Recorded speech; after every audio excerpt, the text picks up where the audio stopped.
Hello guys, good morning sa ating lahat. So ayan, mag-apply na po tayo sa ating live stream para sa ads. So i-click lang po natin yung manage, no? Pagkatapos, i-click lang natin yung sa next steps. May nakasulat diyan na get started. So i-click po natin yung get started at saka mapunta na po tayo dito sa ating in-stream ads setup. So i-click lang po natin 'yan. Yung katapos click natin yung get started. So para po makapag-fill up na po tayo sa ating bank account. So bago tayo makapunta doon sa ating bank, mayroon po doon sa ating pangalan na mayroon po sa bandang kanan na bilog. Yan, i-click po natin yan. Na pag na-highlight na po yun siya, saka natin i-click yung ating next, no? Ayan, highlight na, then click natin yung next.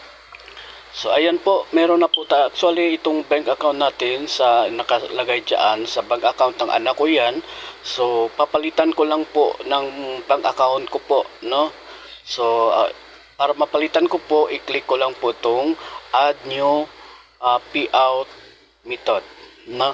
So yan lang i-click ko, papalitan ko 'yung kasi dati ni-register ko 'yan sa bank account ng aking anak, sa papalitan po natin. So ngayon nandito na po tayo, click lang natin yung bank transfer. No, pag click mo ng bank transfer, lalabas agad yung Philippines at saka yung peso, no? Yung currency niya. So dahil naka-register tayo dati sa pag-fill up natin sa ating FB kung anong address natin, kaya automatic papasok yung Philippine peso. So ngayon, ipasok niyo lang po yung pangalan niyo po at saka middle name at saka yung apelyido. Kailangan po maging maingat po tayo sa pag-type po, guys, no? Kailangan eksakto, huwag nating laro-laruin ng pagta-type. So kailangan i-double check po natin siya, no? So ngayon, i-click natin yung video kasi video po ang ating bank account. So ayan po, sa video naman, sa baba po nitong video, yan, ni-review ko lang sandali. Tapos ilalagay natin yung bank account number. So bank account number, yan po ang ating ipapasok natin yung ating bank account number dyan. So ayan po, itatype na po natin ang ating bank account number. So kailangan po natin na maging maingat po tayo.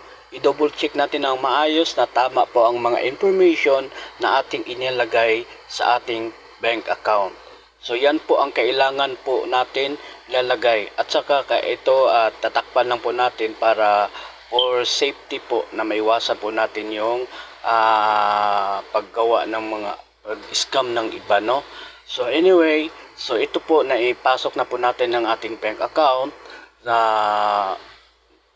dito sa form. Susunod po ay yan, i-scroll back lang po natin para i-click na natin yung link payout method. So ayan po, i-click na po natin. Pagkatapos antayin lang po natin, pasensya lang kasi medyo mahina lang talaga ang ating internet signal. So ayan po, antay-antay lang po tayo in a few minutes. Actually, kung mabilis po yung inyong internet, agad-agad naman yung lalabas diyan. So kunting patience lang. Basta guys, paalala, maging maingat po tayo guys, ha, sa pag-enter ng ating mga bank accounts. Ayan.